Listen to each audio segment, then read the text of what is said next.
What's going on, everybody out there listening? I hope that everyone is having, first off, a good day. This is going to be a very interesting live stream that I'm doing today. It's actually kind of unexpected because I actually wasn't expecting to go live again until probably Sunday, like I did this past weekend, but something came across my way and something that I really wanted to have be discussed.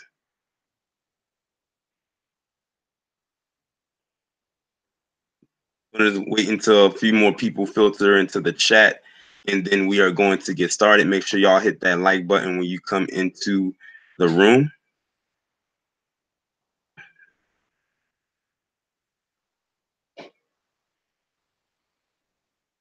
What's going on, Black Rage, Jadal, John Anderson, Ashton, Angie?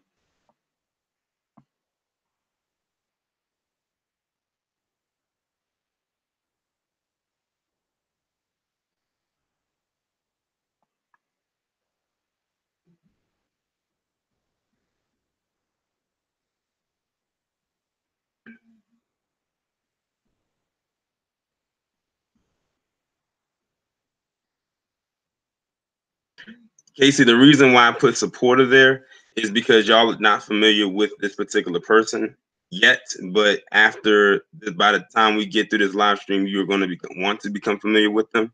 So that's why I put supporter there.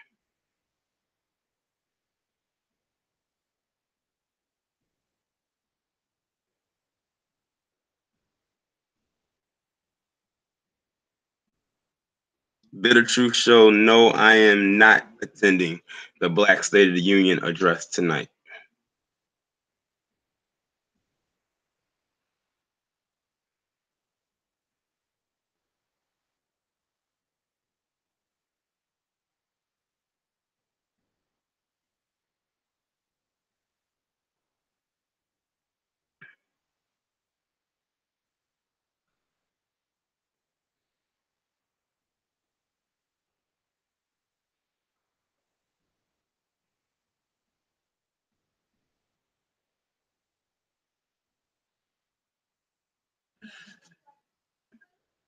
Just waiting for a couple more people to get in here. The person I actually am doing this stream with is actually like on the panel now, but I have them muted at the moment.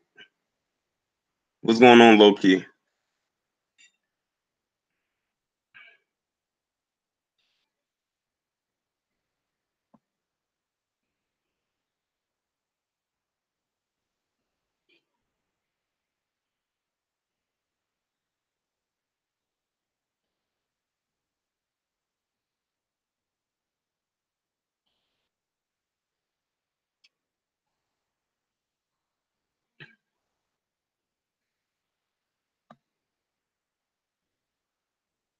All right, so I'm gonna just go ahead and get started. I don't want to hold anybody up. I definitely don't want to hold the guest up because they definitely reached out to me in order to want to give this information to some people, and trust me, this plan that they have laid out definitely blew me away. Otherwise, I wouldn't just invite them on and then have them share this information with you.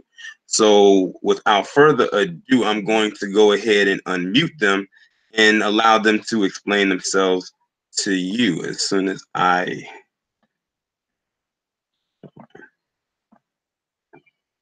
Hey, Marcus, you might have to go ahead and unmute yourself. Can you hear me? Yeah, I can hear you. All right. So everybody in the chat, I have my guest on. His name is, well, you know what? I'm not even going to introduce. I'm going to let him introduce himself and let him tell y'all a little bit about himself. You can go ahead. All right, Black First family. My name is MelanoidMarkus, at MelanoidMarkus on Twitter. And I reached out to the good brother Torian Rain about the what I have titled the Black Agenda. So we're going to discuss that. Yeah, when you had told me about it and then you had sent it to me, I actually had an opportunity to skim through the plan that you presented, which I am going to put onto the screen for those in the chat so y'all can actually read along with it as we go through it. It's a very well detailed plan, and he's trying to get it out to as many people as possible, have as many eyes as possible to actually see this plan. It's very, very well thought out. There's even some parts in there that actually stood out a lot to me, more so than others. Not saying that one may have overshadowed the other, but there were some things in there that really caught my eye. So, Marcus, I have to ask you, how long were you working on this particular plan? Well, I typed it up over the course of about 2 days, but I've been, thinking about it, for a while now, over a year. I don't know if you want to just go ahead and get into it, but it was heavily influenced by the great elder Dr. Claude Anderson, as well as Tariq Nasheed, Professor Truth, and Jason Black. So I put it together because, as the excitement or the energy about the 2020 election was rising, I knew inevitably somebody was going to ask, well, what do you people want? What do you want? So, just trying to be proactive, I put this together over the course of 2 days. So, typing it and then revising it and, so on and so forth. And I try to make it as airtight as possible. And so that's why, I've heard some criticisms that it's a little bit redundant. I don't think so. I try to make it airtight as possible, so that there couldn't be any gaps exploited, any loopholes exploited, Right. Understandable. Yeah, right now I'm actually trying to pull up the agenda up onto the screen. I might have to open it back up to my email because for some reason it's not opening up through the Windows account. That's one thing I hate about the screen share on this thing.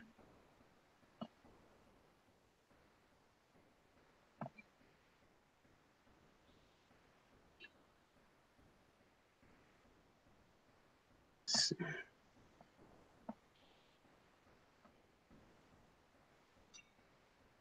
It looks like you have somebody in the chat that who is familiar with you. They John Anderson said they first heard about you a couple years ago. Oh, really? Yeah, I don't have a huge following on Twitter. I just I consider myself part of the brigade, and I try to be part of the echo chamber and put the good word out there. So I don't have a huge following or a huge social media impact, but I just do what I can.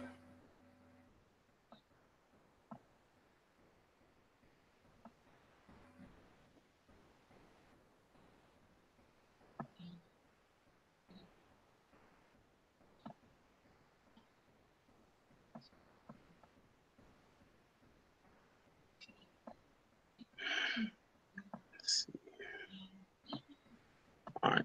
All right, I'm gonna have to pull it up through my email because for some reason I don't know why it's not pulling up any other way.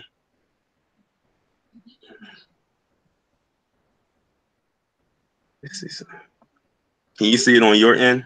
Yeah, I see it on my end. Let me go to the chat and see if they can see it. But I have a hard copy here in front of me. I'm old school. Oh yeah, I forgot you did tell me. I forgot you did tell me that you had a hard copy of it. So those in the chat, if y'all can see it, press 1.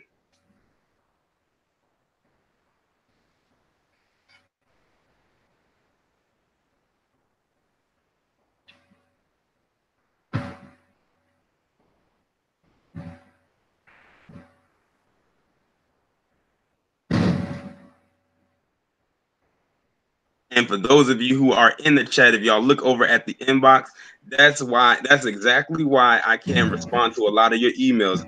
All those inbox messages. I get so backed up with people wanting me to talk about various topics. Yeah, that's a big number, man. Yeah, and it seems like every time I try to clear them out, more and more just filter right on in. I'm glad I was able to get through to you. I know you're a busy man. Well, see, I don't get a lot of like messages on Twitter. It's more so in the inbox. Now, if you sent it through the inbox, I probably would have passed over it. I'm gonna be completely honest. But okay, so it seems like people, they can actually see it, so we can actually go ahead and get started. And I'll let you I'll let you do most of the talking, because after all, this is your plan, and we can discuss certain aspects of it as we go along. Okay. Like I said before, this was a preemptive or a proactive approach to the inevitable question of what what you people want. You know how the enemies do. So of course, being a student of Dr. Claude, listening in for years to read Jason Black, I knew, of course, that symbolism's out the window. We're done with the symbolisms. What needs to be put on the table are hard, tangible resources, quantifiable resources. That's Dr. Claude principle all day. That's what he preaches about. So the first point, number one, is tangible, quantifiable resources in various forms for Black American descendants of slaves / American descendants of slaves. Now, let me say this. Of course, we know that the ADOS movement, was started by Yvette Carnell, Totem Talks. But, this was something that Dr. Claude had always kind of, preached about or have railed about.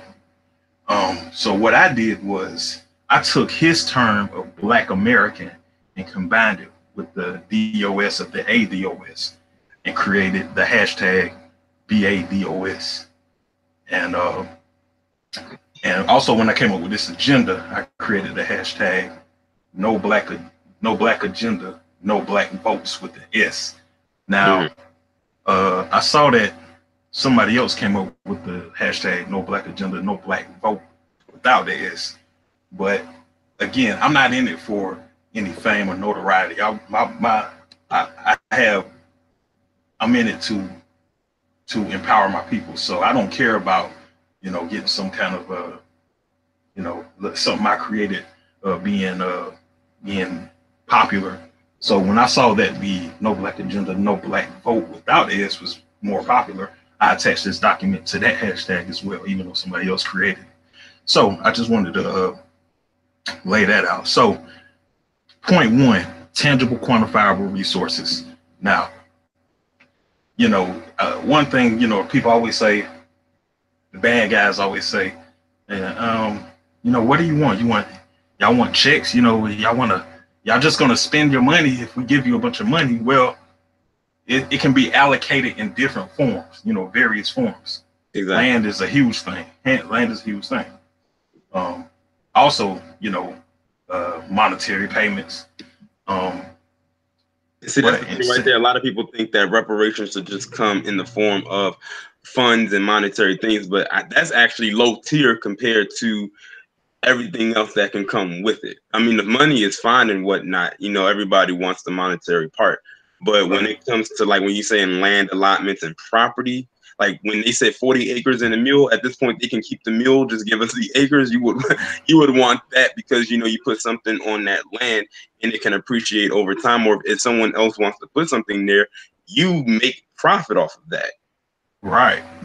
As Dr. Claude has preached about, land multiplies in value over time because the resources within that land become more valuable. So yeah, give us the land, and we'll take the chromium, bauxite, all kinds of minerals and precious minerals and utilitarian minerals that come within the soil, etc. So so you're exactly right. It's not just in the form of monetary payments, it's also land allotments and other things. So number 2 or 1B is government grants in the form for starting and or operating businesses. Of course, we know grants is not money that is expected to be paid back. It's I don't want to say gifted to you, but it's granted to you And it's to, as the point says, to start businesses, or if certain folks, descendants of slaves, have businesses already, then that can be used to help bolster their business, and further, just help to get their business, help to grow their business. So that's point B. Then point C. Now I'm laying these things out because in my mind these are separate. These are each their own points or separate points. So these things. So like the land allotment part 1A is separate then from the government grant 1B, and the 1C, the reparations part, is something completely separate from the previous 2 points. So I'm saying that we need all these things, right? We need land allotments, we need these grants, and we need monetary payments. And I want to read this list because it's very important. And I did the best I could to think about all the transgressions that the Europeans put on us. So point 1C says reparation payments for chattel slavery, the transatlantic slave trade, the second Middle Passage, third Middle Passage, contraband camps, sabotage of Reconstruction Freedmen Bureau and the Freedmen Banks, failure to uphold the 1866 Indian treaties. That's directly from Dr. Claude Anderson in the Harvard Institute. He's been fighting. Go ahead. I'm glad that you actually broke down who should get it, especially that part with the chattel slavery, the transatlantic slave trade, and all of that. And the reason why I said it is because if you leave it very broad, you will have a lot of outsiders. I actually just saw it the other day where someone was trying to throw indentured servitude in there. I said, nah. Exactly. I said black people did not go through indentured servitude, at least not over here. And you know it was a white person that did that. I said, I'm glad you broke that down, because if you leave it very broad like that, they will try to throw that in there. And indentured servitude and chattel slavery were two different things, way too different. Absolutely, brother. And the old saying, the devil is in the details. So I tried to. That's why it's so lengthy. I knew when I was shotgunning it out, I was like, well, should I hope people take the time to actually read and actually process? We live in a microwave society where people, want to get that instant this, but the devil is in the details. So you're exactly right for pointing that out. And that's why I specified these things. And like I said earlier, before we got started, I try to make it as airtight as possible. So just touching on the 1866 Indian treaties, Dr. Claude and the Harvard Institute has been fighting for years for that already, and that's something, when we get in the bag, we want to get everything that we entitled to. And that 1866 Indian Treaty, I refuse to leave that off the table, because they clearly state in those treaties that when the Native American tribes that had our ancestors enslaved, when the Native American tribes let them free years after they were supposed to, I can't remember the exact dates, I guess 1866, but they were supposed to for one, grant them status into the tribes. They were supposed to allot them land and monies. And we know now that you try to say that you are part of an Indian tribe and see if you get any of those resources that they get or any of the land that they have rights to. You try to do that and see what happens. We all know that that's a joke, and we've been barred and excluded out through quantum blood loss. And that's another part of this too.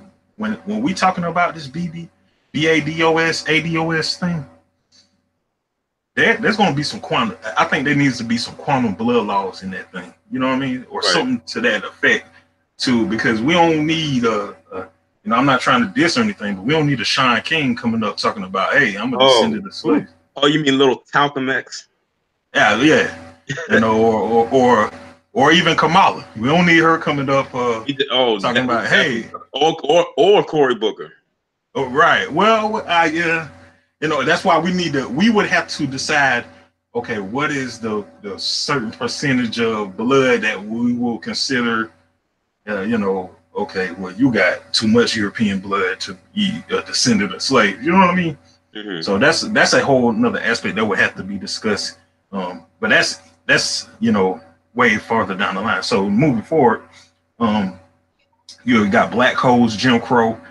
This is important. Extrajudicial murder in the form of thousands of lynchings.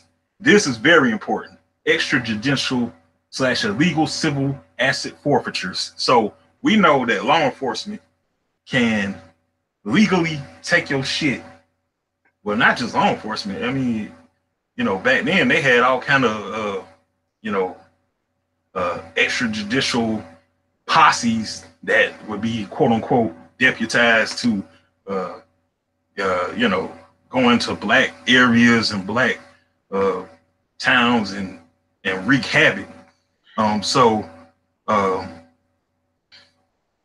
lot of our ancestors' land, when we came out of slavery, through the Freedmen's Bureau, we did get some land, you know, and we had some things, some property, but through, you know, the black codes, through this, the formation of these white supremacist terror organizations, like the Klan, the Red Shirts, and you know, the Knights of whatever, and you know, all these other groups, because it wasn't just the Klan. A lot of our ancestors' land got seized from them. I mean, here in South, here where I'm from,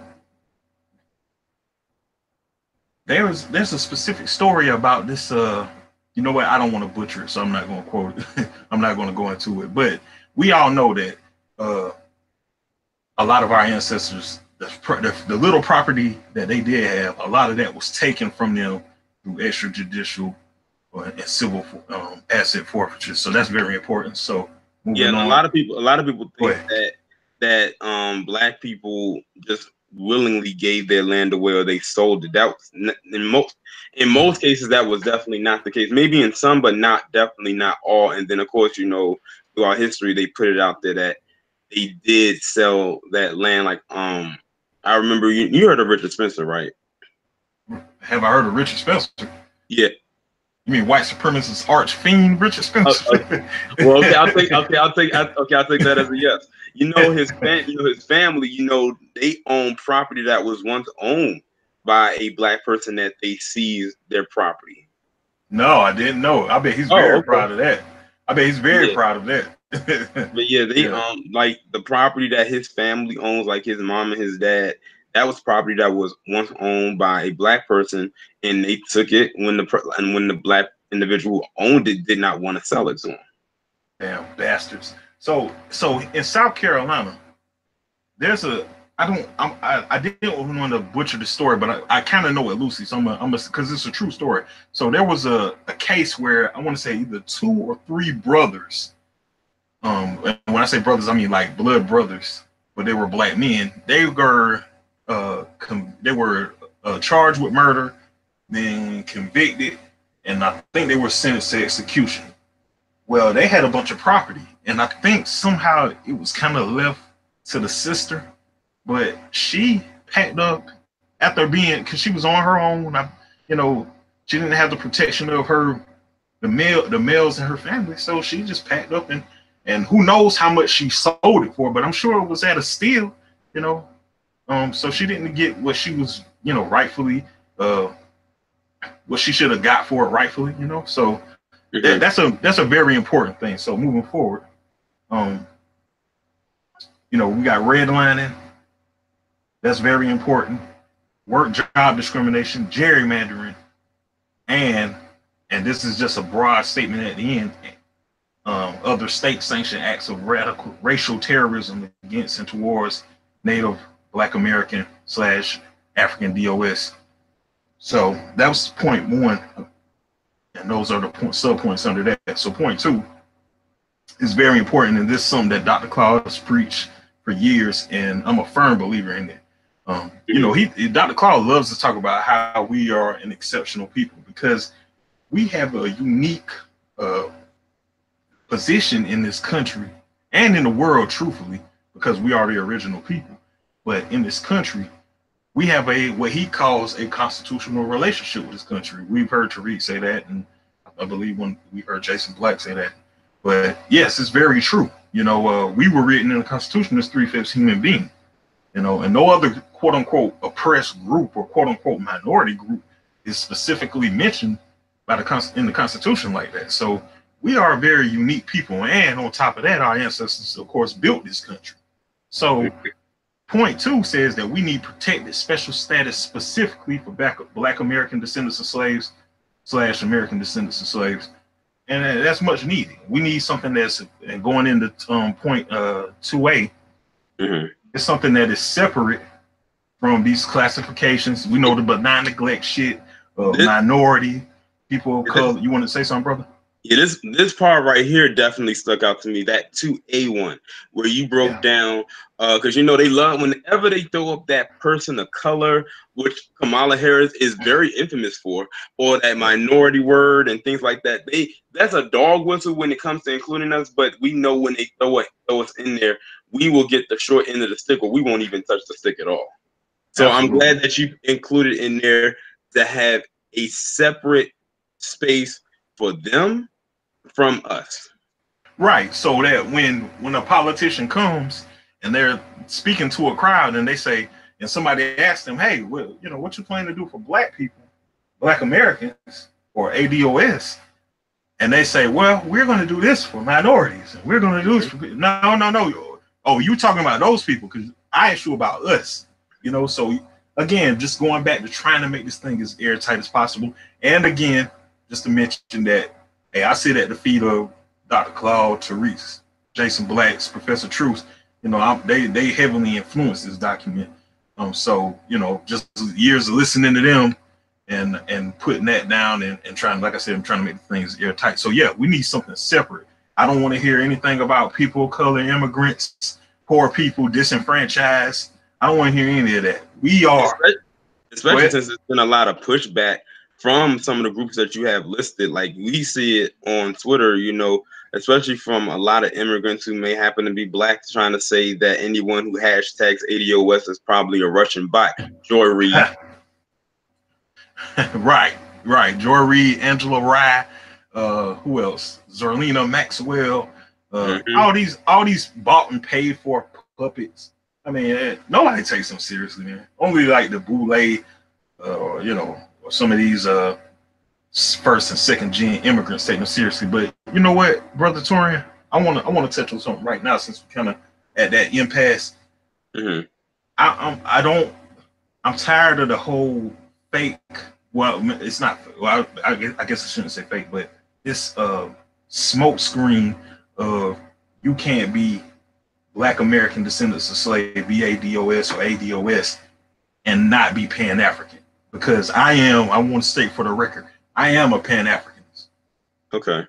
But what you're seeing now on Twitter is a lot of people trying to say that you can't. They purposely misconstruing and misdiagnosing this movement, the BADOS, ADOS movement, by trying to say that you can't be that and Pan-African. That's not true. I don't know if you know the good brother Dinah Samir, Search for Uhuru. I don't know if you follow him, Brother Torian, but he just did a couple broadcasts talking about how, you know, he's a Pan-African. This brother, he's been to Africa at least a couple dozen times, and he's a staunch Pan-Africanist, but he supports the ADOS movement because, let me tell you, man, you know this, and I'm sure your subs know this. That Pan-Africanism been going one way for damn near half a century, man. Right. It's been going in one direction, right? Yeah. So we've been reaching our hand out. Hey, brothers, sisters, we love y'all. We want to be, and we haven't show us any tangible measures that they have taken to extend that love back to us. You can't find it. I mean, if you try to claim the right to abode in Ghana, you got to jump through so many hoops and red tapes. It's ridiculous, you know. And so, and not just in Africa, you know, in the Caribbean, South America, they're black nations in South America. You got Guyana and, you know, what's the other one? Suriname, and you know, you got these Caribbean predominantly Black countries or Black nations. None of these people have said, "Hey, Americans, come here.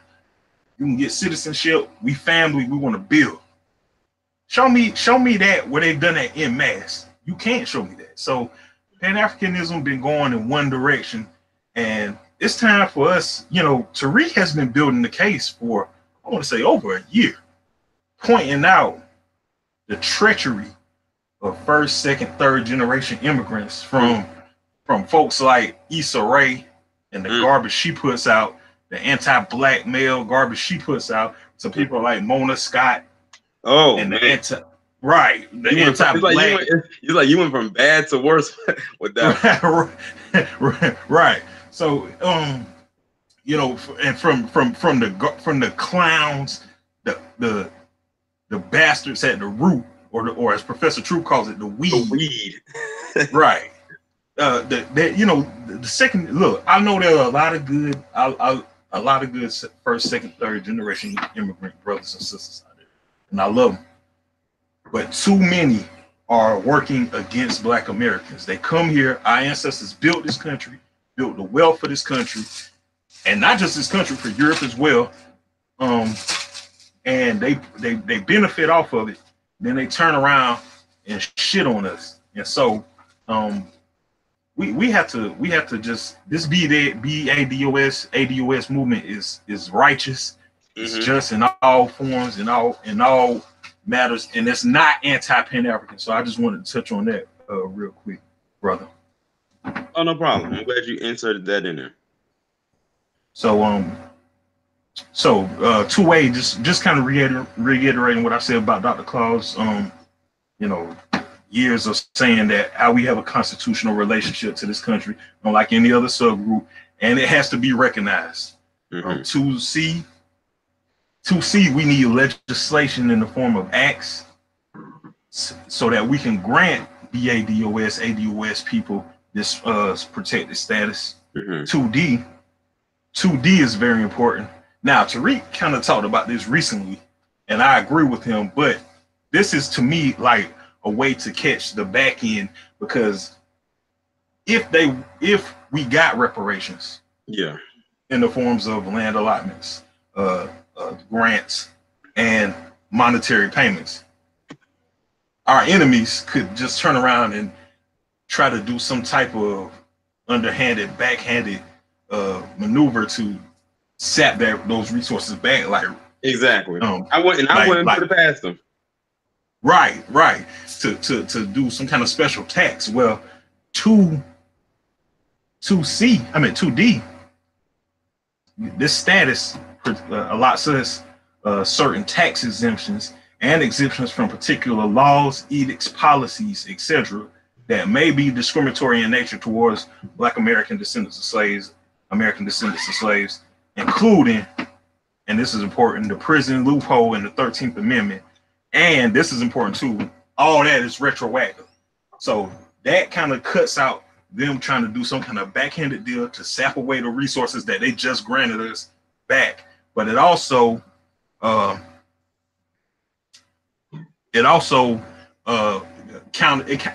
of exempts us from the 13th Amendment. They try to pretend that was the amendment that freed us, our ancestors, but that prison loophole made it where slavery just went from a privately owned to state sanctioned. You know what I'm saying?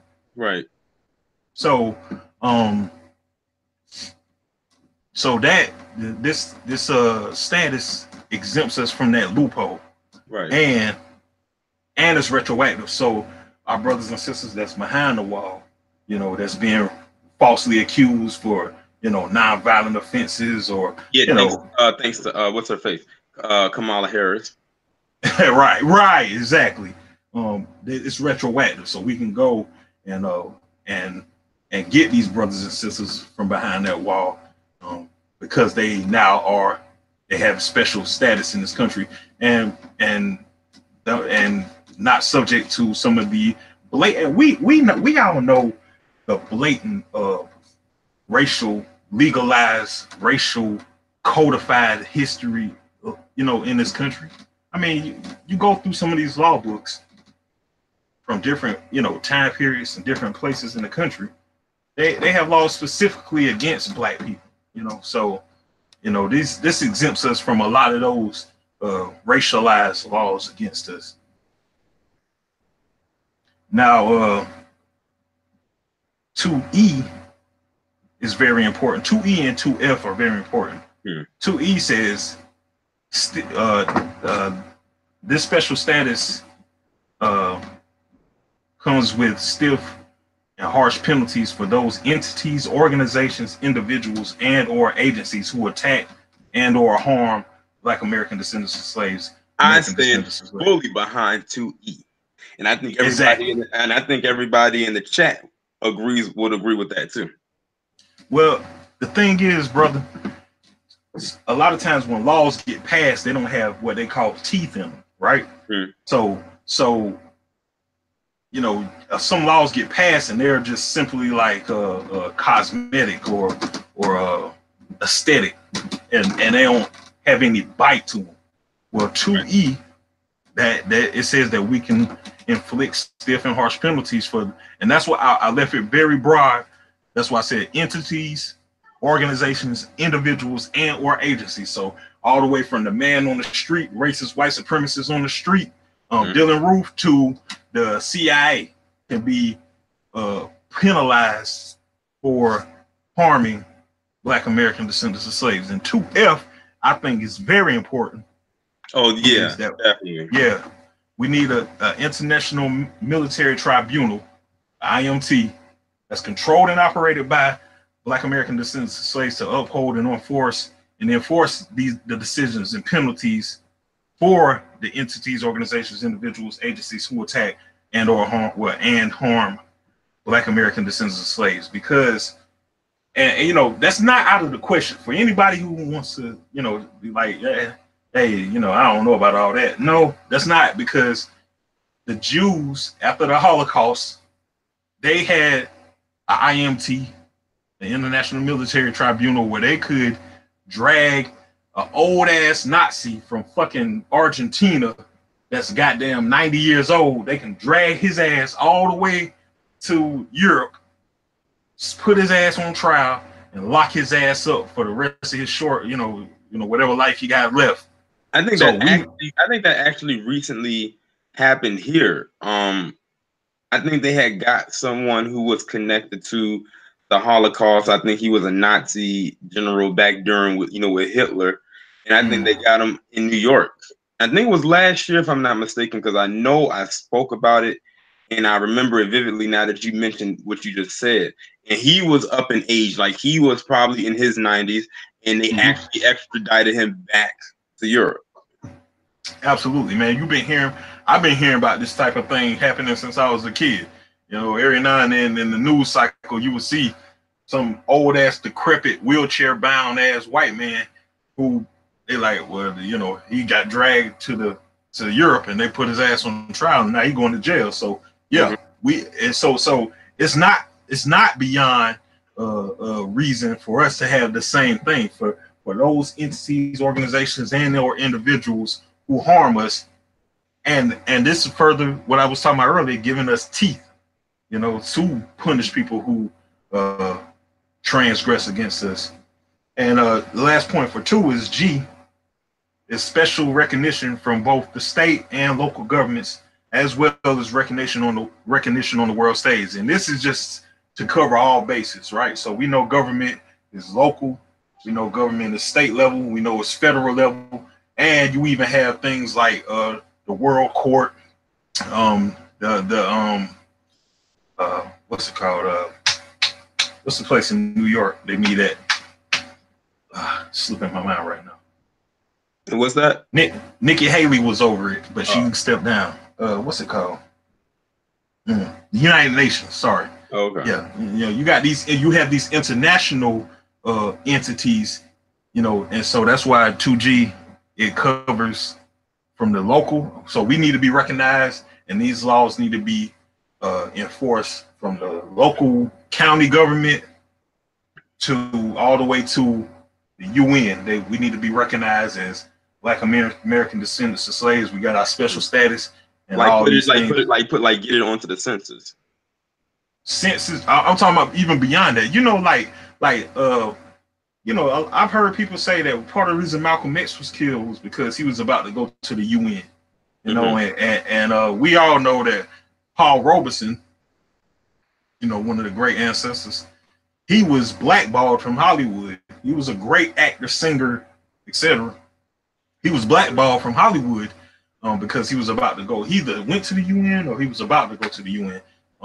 The exact history kind of slips me, but yeah. So we need to be recognized all the way on the world stage so that you know, some type of global action could take internationally from different governments. Hey, if you all abusing Black Americans, descendants of slaves, you know, we'll have to send the UN forces over there to see what's going on. You know what I'm saying? Right. I hear you. Yeah. All right. Number 3 is short and simple. And there's no subpoints because it's straight to the point and it's very important. And that's the repeal/overturn of the Supreme Court of the United States SCOTUS decision of Dred Scott v. Sanford, 60 U.S. 393. And that's, you know, for anybody who's somewhat, you know, even a kind of amateur history buff understands the Dred Scott decision, that this country clearly stated that a Black man has no rights that a white man is bound to respect. Well, they're going to have to respect the Black American descendants of slaves. So that needs to be repealed and overturned immediately. So exactly. That decision right there is probably one of the biggest, if not the biggest, hindrance that Black people face in the establishment today, and it shows. Because of that decision right there. Right. You said, like you said at the end, it shows. You know, I think some people think that this stuff is like hogwash, or it's no, this stuff is, you know, the spirit of laws, it carries through. So when a race soldier murders a brother on the street or a sister, and somewhere in the deep recesses of their mind, you know, they may understand that, hey, I don't have to respect this Negro because I'm a white man. In this country, Black people ain't got no rights in this country. We don't. Right. I don't know if you recently heard, but there was this I think they say he was aspiring, or maybe he already was on the rise, where it was this rapper, I think out in California, who was sleeping in his car. Yeah, and those cops came up and just like shot him up. I said when I heard how many times he got shot, it reminded me so much of Sean Bell. I saw the story. I didn't read it. How many times was he shot? Do you know off the top of your head? I think they said maybe like 20 times. Are you serious, man? Yeah. God damn, man. Because they say he was sleeping in his car and he was in a parking lot, and I think they said he had a gun on his lap, and when he leaned forward, they thought he was reaching for the gun. I'm trying to figure out how in the world did you just fall asleep with the gun on your lap, or did somebody put it there? Right. We know they playing evidence. Yeah, that sounds like bullshit. Who sleeps with a gun? I mean, come on, man. Yeah, and not just on the street level. You know, when a brother or sister goes before a judge, a white supremacist judge, and they give them football jersey numbers as a prison sentence. It's because in their mind, maybe in the back deep recesses of their mind, they don't, hey, this Negro don't have any rights that I'm bound to respect. I could treat him like he's not even human, you know? So that's something that needs to be changed, overturned, and repealed immediately. And I would say, and this is a good point to kind of touch on this whole thing is kind of tentative. Yeah. Well, maybe I shouldn't say tentative. Let me say this. It's a living, breathing document. So, right. So just like the Constitution, how the Constitution has amendments, this is the same thing. This thing is living, breathing. It can be amended. And I would say that there needs to be a point in here that says they need to amend that 3/5 human being shit out the Constitution as well. Yes. Yeah. So, you know, and I shotgunned this out here. And I didn't attach my name to it or anything because, like I said, it's a living, breathing document. I want the family, the good brothers and sisters of the B1 Brigade, Intelligent Black Society. I want the family to take it and make improvements on it. Yeah, You know? definitely. And what I'm gonna do is like when the live when we're done, I'm gonna go to your Twitter page because you have it pinned to the top of your page, so that's the first thing that people see. Because I know some people were saying in the chat, how did they get it? But I didn't want to respond to it right then and there. But what I'm gonna do is I'm gonna get the link because every tweet has a direct link to it, and then I'm gonna copy it and then I'm gonna paste it into the description. So whenever people come back to it, they can go there. And then what I'm gonna also do is on my main channel, where of course that's where more eyes are at. I have a community tab there, and I'll leave the link there as well. So I'm like, if you didn't catch the live, here's what we discussed. Yeah, please do, brother. Please do. And you know, I'm gonna just move forward with this last point. It says this is very important, man. I am a historian. I have a history degree, um, and part of the reason I got into history was because of the points under 4. I'm gonna just read the point, and then I'll move forward. Point 4 says restitution payments slash allotments in various forms for the obliteration and destruction of Native Black American descendants of slaves slash American descendants of slave communities across the nation during the late 19th century to the early slash mid 20th century. Mm-hmm. Now, you know, any history buff or person that's interested in history knows that's immediately talking about the Black Wall Street, the biggest one. Yeah, that was the first one. That was the first one that came to mind. Right. Now we know that there were several Black Wall Streets across this country where, and it pisses me off when I think about it, bro, where our ancestors who had nothing, they took their bare hands and the skills that they learned on them goddamn plantations, and they took their families and they went and they made something out of nothing and built. They did, you know, what the Fox News crowd called pull themselves up by their bootstraps. Didn't have a boot or a strap, but they made boots and straps and pulled themselves up by them. Well, we know during this period, they call it, particularly during the 1920s, they call it Red Summer, where the white supremacists lashed out. And they like to call them in the history books, they like to call them race riots, but they were not riots. They were white supremacist terrorist operations where they came into our neighborhoods and burned them, destroyed them, rape, rob, pillage. They did what the European playbook: rape, rob, pillage, and steal, and you know, all the adjectives and superlatives that you can name. Yeah, so this is very important, and this is separate. The first thing I say in 4A is this is completely separate from any other form of payments and allotments. So don't even don't even take one and all the subpoints in one. No, this is separate payments for that. Because do you know, I mean, I don't have any exact numbers or anything, but the resources and not just resources, the international connections that because a lot of people don't know that the brothers and sisters in Tulsa, some of those brothers and sisters had huge like commercial farms and were looking to do international trade with some of the Central American countries, South American countries. I want to say one in particular. I can't remember. I'll say his name was O.W. Gurley. And I want to say he had a potato farm. Now, excuse me, family, if I'm getting anything wrong. To your subs, if I'm getting anything wrong, y'all, I want everybody to fact check me, please, when I say anything. But I want to say he had a big potato farm, but he was looking to do international business with some of I want to say maybe even Canada as well. Well, the white supremacists come in and destroy and take everything. So imagine the value of a connection, an international business connection like that, or a business deal like that. You know, that's very valuable on the world stage. You know, so they have to pay for that, man. So 4B, it says, and this is I think I worded this pretty good. It says, for the descendants of these tragedies and or the Native Black American descendants of slaves / American descendants of slaves that have resided in these areas for more than 3 generations.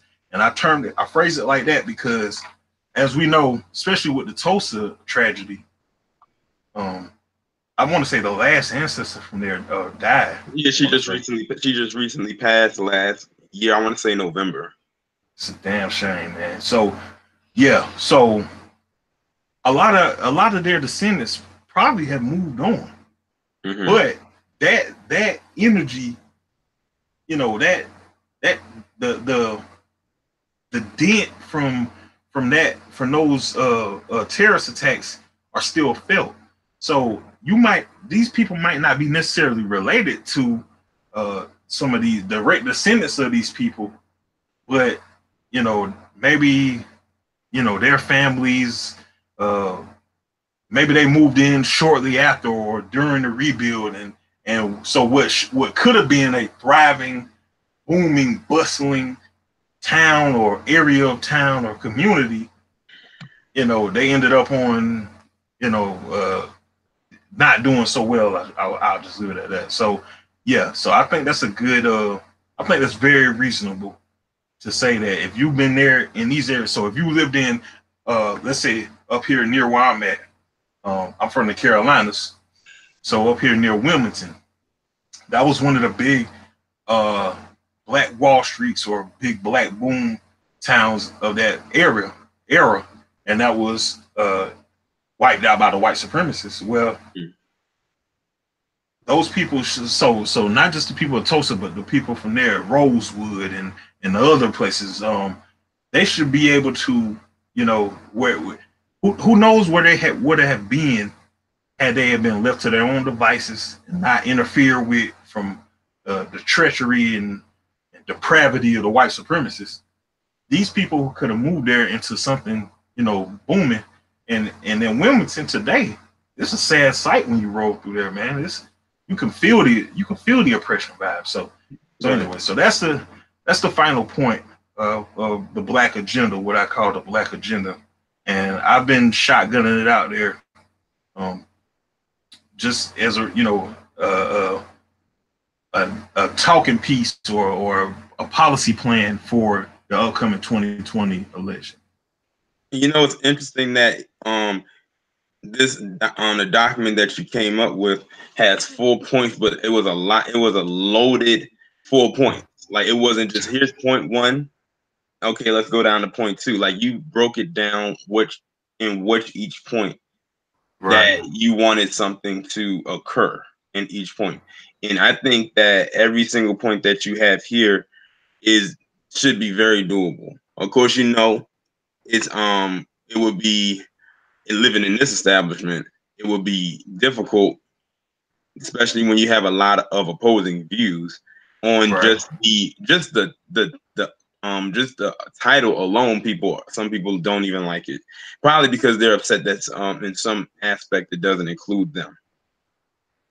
Well, I thought the title was pretty broad, but I specifically included the BADOS, ADOS classifications in there, and I put, even at the bottom, I have a note specifically saying what BADOS and ADOS mean. So I think people are down for it when they read the name or title, but once they start digging into it, they're like, oh, these are katas talking about what they want. I think we're starting to see it.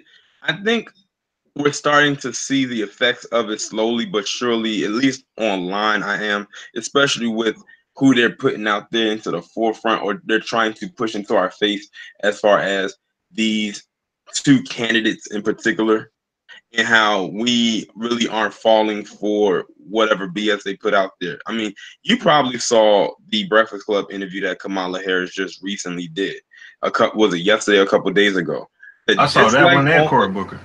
The dislike on that one interview alone lets you know, and that comment section lets you know that people are not feeling her. Like, people are starting to see through, and I think they're hating the fact that a lot of the voices of the new black media, as Professor Black Truth always says, are really getting into their ears the way that they should. And it's even transcended over to lamestream media, where they are putting out pieces where they say they're questioning her blackness and what's stuff that they would never say before. Man, Kamala is her campaign. It's the Hindenburg, man. It got off the ground and it exploded right before the world's eyes, man. It's a big bright fireball in the sky. So it's a damn dumpster fire. I don't know who's running her campaign. I think somebody broke it down. I think Jason Black broke it down. Mm-hmm. Some white woman named Lily Adams, I believe. Right. She sucks, man. She used to get fired because, I mean, she just had one huge gaffe after another, man. With the whole fight dog thing that Tariq pointed out, man, was goddamn hilarious. But to double down on that with the whole, I used to smoke reefer in college. Yeah. I used to smoke reefer and listen to Tupac and Snoop Doggy Dogg. The whole time she graduated in '86 and Pac and Snoop came out in the early '90s. Like, what were you listening to demo tapes? Man, I don't know. I think she caught a ride with Doc Brown and went back to the future, man, and got them that DeLorean. Yeah, right. So she is delirious. So I mean, when you look at the like to dislike ratio on that video, man, it's ridiculous, man. I know her campaign folks are kicking themselves in the ass, man, rightfully so.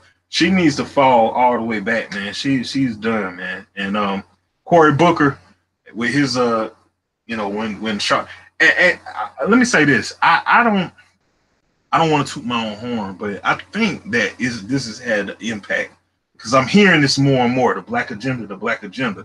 Charlemagne, kudos to him. I won't give much kudos to him, but I'll give him this, that he was like, he asked them both, hey, boom, what's the black agenda?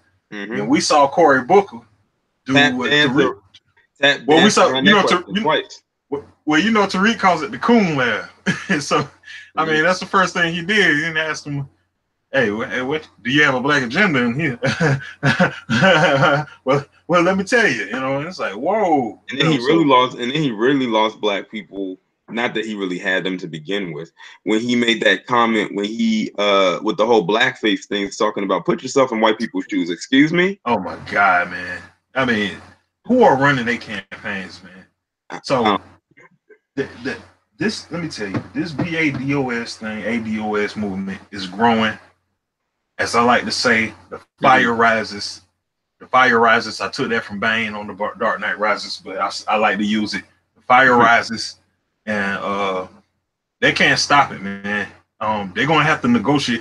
I was telling my wife, I was like, they're gonna pretty much they're gonna start trying to just appeal to the white supremacists outright after a while because they're gonna see that black society is not going for this, man.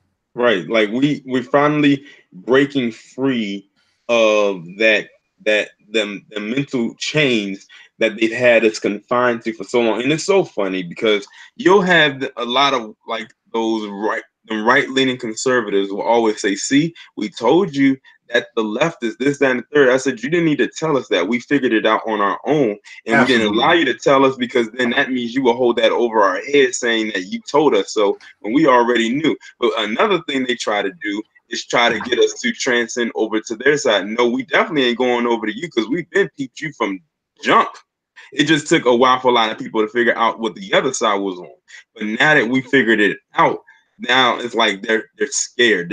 They're going to enter panic mode by the end of the year. Exactly. Hey, bro. If they aren't there already. I was just about to say, I think they're there already. They realize that the days of black people being we the moral conscience of the country and we just want everybody to rise and be free. They realizing those days are over, man, and they're gonna have to hashtag tangibles 2020. They're gonna have to come with it, man. They're gonna have to come with it because you know what? Tariq said it best. we done been dealing with 500 years of Trumps, man. Mm-hmm. So what's 4 more damn years to us, to Black American descendants of slaves? What's 4 more years to us? Nah, y'all can y'all can hold your own nuts, and we'll hold our own nuts. We've been holding our own nuts, so hey, we've been holding ours, and unfortunately, everybody else's. Exactly. So now we done. We taking the capes off.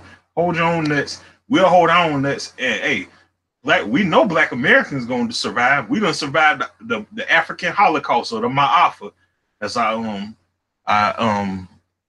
scholarly sister had entitled it or phrased it, the Ma'afa, the Black Holocaust, the African Holocaust. We didn't survive that. So what's 4 more years to us?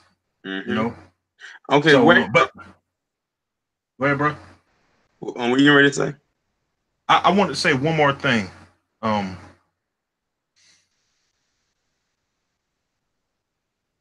lost my thought, brother.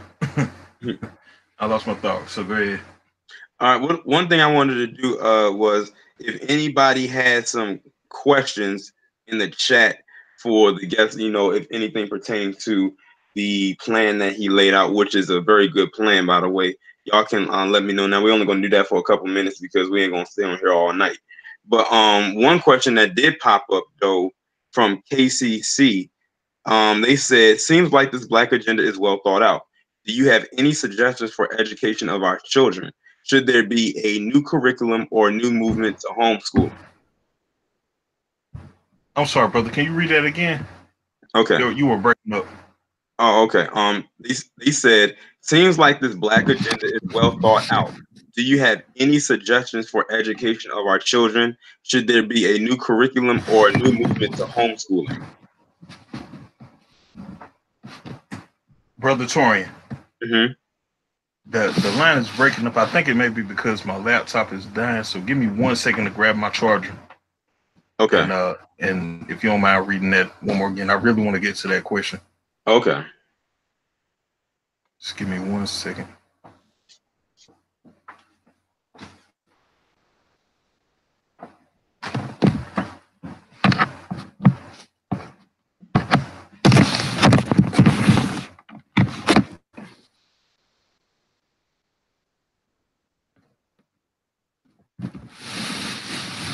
Okay. All right. I'm plugged in. Okay. All right. The question again was, seems like this Black agenda is well thought out.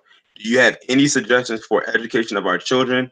And should there be a new curriculum or new movement to homeschooling? Yeah, definitely. The thing is, there's a tactic they have used in the past, and they're using to this day. Of, hey, Black people, we're gonna give money to HBCUs. So that's something, right? And it's like no, because as Tariq has pointed out several times, and others, that what's good, what good is an education if we have no economic institutions to take that education into? You know what I mean? So yeah, we definitely need education, but we have the resources that we get that's rightfully owed to us can be used for various things, including education. So yeah, but yeah, education curriculum is definitely important. And it's funny because we just saw the good brother Dr. Johnson say that he opened the school. Hey, look, I'm rooting for him, man. As Jason Black says, and I love this statement from him, man. He says, "I have no permanent friends or permanent enemies, only permanent interests." So, hey, what's a black school that does what Dr. Umar calls how do you phrase it? I can't remember the exact term, but basically reprograms Black people.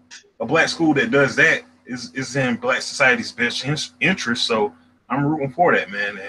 And so hey, yeah, we definitely need that. And if he pulls it off, hey, more power to him. I'll pat him on the back and congratulate him. Okay. Well, someone else, and this is not really a question, but this is actually just something they put out there. They said, I would like the agenda to address the rape and sexual assault of our people. Oh, that's a great point. That's a great point. Yeah. I'm glad they actually said that too, because when they said that, immediately what came to mind, I don't even have to go all the way back. We can go with something more recent. Look at what happened back in, what was it, 2013, 2014, with Daniel Holtzclaw, I call him Dirty Dick Danny. Absolutely. Down in what was it, Oklahoma, when he sexually assaulted or raped / molested those 13 black women. I think one of them was a minor. Absolutely. Thankfully he got the years that he did, because they could have easily glossed over that. Well, we hope that this white supremacist puppet Michelle Malcolm, her agenda doesn't come through that piece of trash, and she's trying to set this animal free, this depraved bastard free. So hopefully that doesn't go through. But yeah, absolutely. This is why I'm so glad that you are presenting this to the family, to the B1 Brigade and Intelligent Black Society, because I know the family can help fill in any gap. I try, like I said, I try to make it as airtight as possible, but I knew the family could fill in any gaps that I missed. That's a great point. So kudos to the brother or sister who brought that up. Okay. Another question I have is there anything in the agenda for tribunals so we don't have to come into contact with the criminal justice system as much like the Jews and Indian tribes?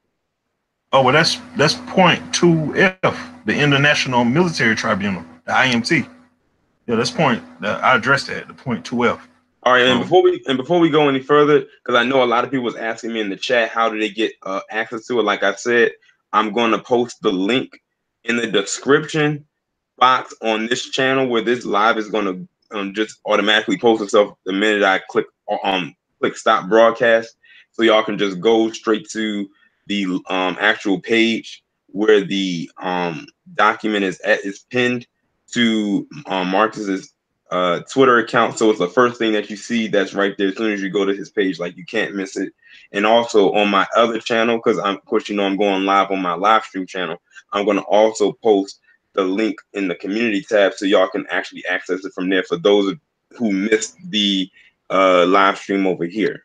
So you can get it from 2 different ways, instead of me saying like put your email here and so you can email him, because I don't want him to get overloaded with a bunch of emails. You already saw what my inbox was looking like, so I don't want him to get overloaded with a bunch of emails. So I can put the link right there, and you can access it yourself at your own leisure, and you can go ahead and open it up, print it out, download it, whatever. Brother Torian, I just want to state one more thing about the agenda. I know there may be some voices or some folks who may say, "Hey, this seems like a lot, man. You asking, this is unreasonable. They'll never get that. This will be probably the biggest thing. Is hey, they'll never give us this, or they'll never do that." Look, when you negotiate, when you bargaining, you always set your price high, and then you go, So it's the game of high low. It's the old game of high low. You set your price high. The person who's trying to bid, they'll try to lowball you. You try to, so it's like 15. There's like, okay, I'll give you 14. They'll be like, okay, and 14 and a half. That type of scenario. So that's why I set the bar so high. But I will say this: there are some things in here that you can't compromise. We will, as Jason Black say, we will not compromise. I will not compromise. There's some things that we can't compromise on. But there's always on the negotiating table, there's some wiggle room. But I will say, once you start playing the negotiating game, then you start compromising, and then you start, you create space to be exploited. So, but yeah, I set the bar very high on this one. So that, for those folks who may say, "Man, this is unreasonable. They'll never go for this." Yeah, I set the bar very high on this agenda. Okay, now this one right here is probably going to be a controversial one, but I want to see how you'll respond to it. Okay, somebody said that this agenda might have to specify that it is for the heterosexual Black community only because the LGBT community might try to grab a hold of it? Look, LGBT as a Pan-Africanist, I believe in the Black family unit because Black families build Black towns build Black cities build Black states build Black nations. So I'm a firm believer in the family unit, but we can't ignore our LBGT XYZ brothers and sisters out here. And if they be one, if they don't put their sexuality before their blackness, if they be one, if they Black American descendants of slaves, we can't. Those are our family, and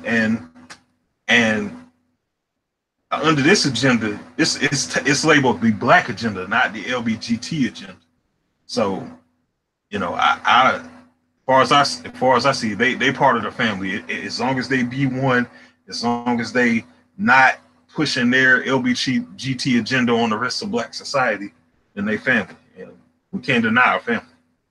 I can agree with that part when you said as long as they are Black first, because Right. you can have some people who are heterosexual and will be some of the biggest coons. I mean, we'll be here for days listing which ones are, but we know some of the obvious ones, like your Larry Elders and your David Clarks and what's his name, or Roly-Poly Martins. Oh yeah, or as I call him, Jelly Rolling Martin.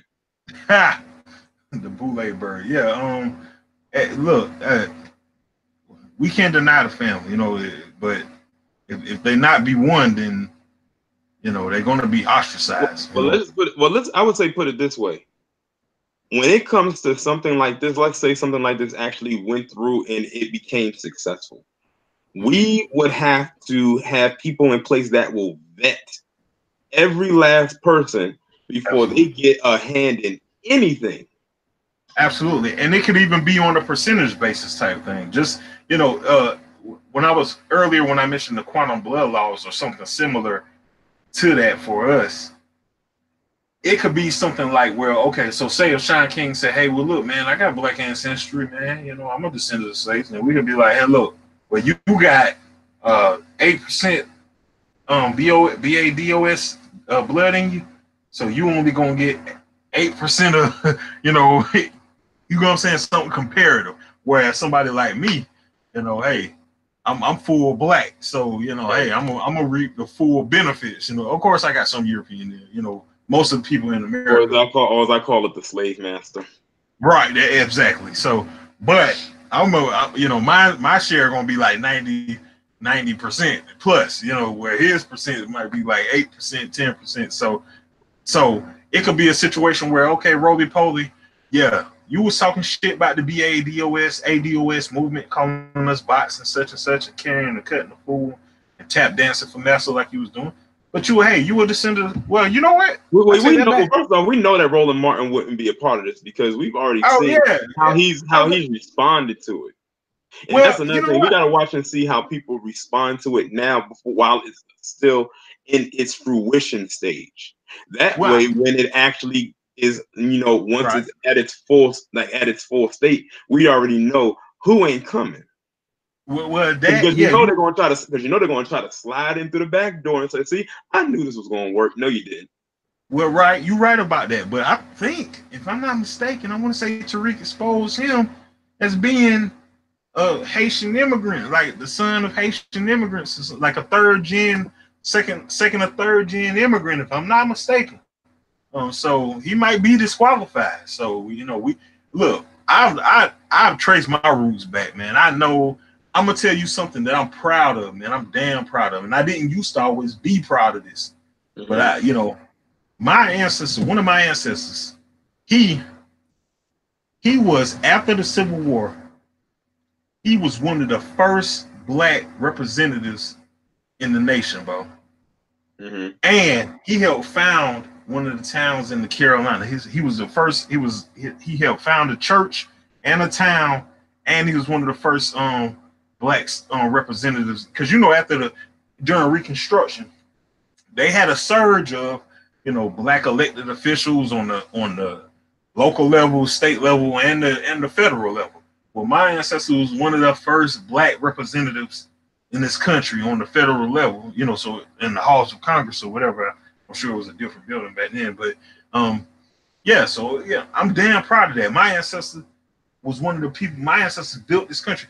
So that's going to be part of that type of thing too. We're going to have to trace your roots. We're going to have to do like Skip Gates and find your goddamn roots and see if, you got, sir, ma'am, we see that, some of your ancestors came from this country. So, you won't be entitled to X amount, so that's definitely something I think that needs to be. Someone had said maybe we need to have an ADOS registry. I said that wouldn't be a bad idea. That would not be a bad idea. I'm kind of skeptical on that because of the NSA, but I think that would be a good idea, But I want to say this. You know what? I already mentioned that point. My apologies. I already mentioned it. All right. Well, is there anything else that you needed to add, or? No, brother. I thank you for your time. Is there any more questions? I got a couple more minutes. If the family wanted to ask any more questions. Well, I'm looking in the chat right now. It's like they're kind of like discussing stuff amongst themselves, and they most of them are just trying to find where the documentation is, like where they can actually get a hard copy at. But like I said, when the stream ends, I'm going to post the link in my community tab on my main channel. That way you can watch the replay of this if for those of you who didn't catch it. And it's also going to have a link in the description that'll take you to the actual document that was being discussed, and you can download it for yourself and you can share it with as many people as possible. I'm telling you, it's a pretty solid document, and you would think that it would have more to it, but it's only 4 points to it, but it breaks down every single point. I think the shortest point was point 3. Because that was the only one that didn't have sections. Right, that's literally the shortest point. It doesn't have any subsections. Yeah, so it's only 4 points, but like you said, they're 4 solid points. They're 4 very very detailed points, and that was part of the plan to make this thing as thorough as possible. So I appreciate you. Well, one last thing. Someone has said set up committee so one person doesn't become overwhelmed. Say again? Someone had said set up committee so one person does not become overwhelmed when it comes to something like this.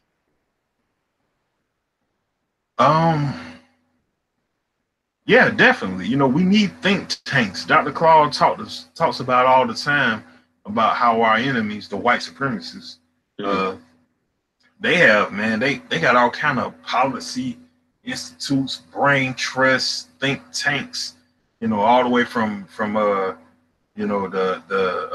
Heritage Foundation to the Sierra Club and all these. Yeah, so we need as many brain trust think tanks. Of course, they need to be vetted, but yeah, we need the family, the B1 Brigade, and the Intelligent Black Society to come together. We need our best and brightest come together and make this thing as airtight and solid as possible, and pool our resources, our intellectual resources, capital, whatever. Well, I shouldn't say whatever, I should say etc. So that so that we can be as prepared to make this thing happen. And because look, man, they're going to put tangibles on the table, or they're not going to get the black vote this time around, man. Exactly, like because they know that they need it, but it's like we're gonna need something, well, a lot of something from y'all before we do anything. Go ahead. I'm gonna tell you, bro. Go ahead. I'm sorry. somebody has said that the money should be split evenly. We have to be worried of the $5 Indian method. I want to tackle that one. I would say most definitely, but not just the money, but everything else, and that also needs to be established before, like put into a document before everything like really pop off, because you don't want to establish it after the fact, because then people will be like, I thought you said I was going to get this and get that. No, we're going to establish it before. That way you already know. And if you act like you didn't know, we were like, well, you should have read the document. It's almost like you don't go somewhere and just sign something like a contract and you don't read the fine print. Right. Someone else asked, what is your solution to all our people in jail? Are they included in the movement? Does it seem reasonable that the IMT reviewed all of their cases? Excuse me.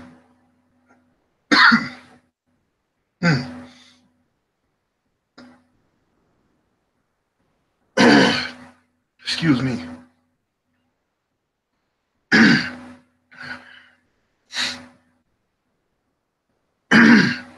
Yeah, excuse me, Tim.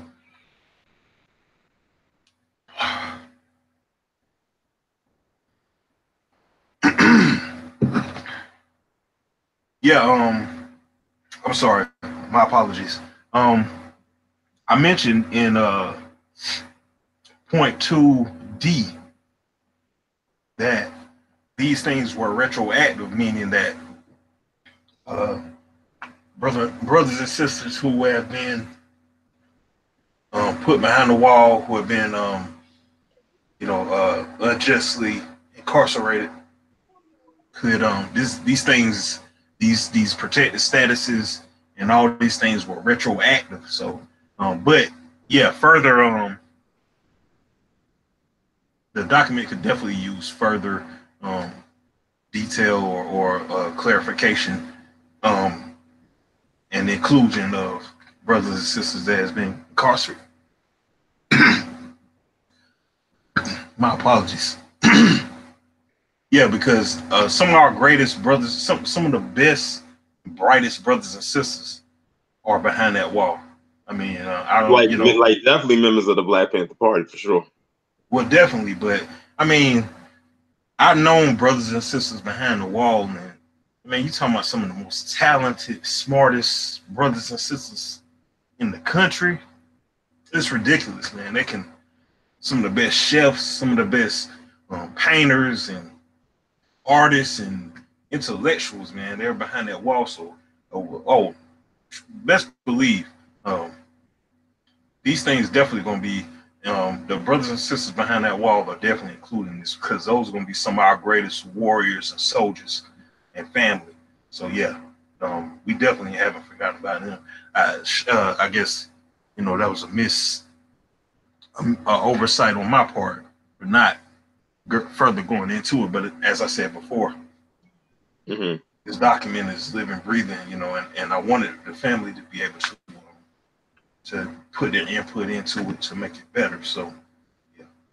Okay, I'm gonna only do two more questions, and these are the last two before I let you go. First one is, does the document include patrolling our own communities without outside influences? No, it doesn't specifically, but the part about us having protected status and having our own IMTs, that kind of alludes to it, but no, it definitely needs a further specification of that. But similar to like the way Native Americans, and Tariq was just talking about this, to police, state and local police don't really be on reservations like that. And even in parts of New York and Jewish communities, they have Tariq was just talking about how they ran a police officer up out of a Jewish community in New York, because it's understood that, hey, this is our community. Your presence, your outside presence. Are you talking about that? You talking about that black cop that was trying to tow that car? Yes. Yeah. Yes. Yeah, I know what you're talking about. Yeah. So, so it, these things are alluded to in the document, but yeah, it definitely could use further detail and mentioning in the document. So that's a great point. Yeah, okay. Yeah, everyone in the chat, just remember this is just a rough draft. This is not like something that's completely solid. This is just something that he came up with. Right, right. Like there's no like really official document that's like ready to be distributed out to the masses as of yet. These are just right now just a combination of ideas. Like I said I'm sorry, brother. Go ahead. You go ahead. Well, like I said in the beginning, this is like something to drive the narrative forward. You know, I wanted to be proactive when we started talking about the 2020 elections when Kamala and Corey were gearing up to run, and I knew that the question would be asked. I said, okay, there needs to be something out here that's, you know, and not just a straight up, you know, 1, 2, 3 thing. This needs to be something that's thorough, well read, and airtight as possible. So yeah, so it's something to drive the narrative forward, and it's living and breathing, so it can be, you know, it can evolve just like, you know, any good thing in nature or history. It evolves and adapts with time. So yeah. All right. The last question is, okay, this is gonna be an interesting one. It says, what about biracials with a birth certificate that says white? So they have a black parent who's most likely an ADOS and a white parent. Well, Jason Black kind of alluded to this before, and that's a good point. Jason Black has alluded to this, and others have alluded to this. Being black is more than just it's multi-tiered. Meaning, so what I mean by that is being black is not just your skin color, your DNA, or your mentality. You have to have somewhat of a trifecta or a balance between the three. And maybe I should even take skin color out, because, you know, maybe that's kind of you know, that can bend or sway or move and shift. But the big two is ideology and ancestry, or phenotype, genotype, not phenotype. Sorry. So you can be like Talcum X or Sean King. You can say you're black and fight for black and be, or you know what? Let's not use Sean King. Don't disrespect Sean King. Let's not use him. Let's use a better example. Let's use Jamami Lemieux's pops that Tariq exposed for the fraud that he is, fake ass white man pretending to be black. Let's use him. I think his name David Lemieux. I'm not 100% sure.